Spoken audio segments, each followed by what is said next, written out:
kayo ang boboto ang makakabalik bilang wild card housemates. Ex-housemates, welcome! Winona, Marco, Eliza, Lee, Inigo, Anton, and Ray! Hi! It's so nice to see you guys! Salamat sa lahat po na sumusuporta sa akin ngayon.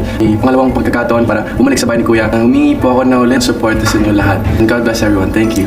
Malit na parte lang po ang nakita niyo kung sino ako. There is more to me po, and I remain hopeful and grateful po. This is only the beginning. Pasok po sa bahay ni Kuya, nagpapakatotoo. And sana mabigyan po ng second chance kasi gusto ko po i-prove na nagkakamali din ang tao. Hindi Kayaan nyo ang pagbabalik ko ay may pakita yung mga bagay na nagagawa ko pa sa yung inspirasyon din sa inyong lahat.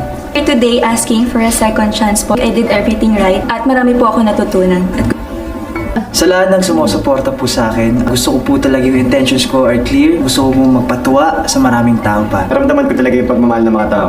Ilalaban ko po ito para sa taong bayan na nagmamahal sa akin. Salamat po. At sana po bigyan niyo po ako ng muling pagkakataon. I'm doing this to help my family po.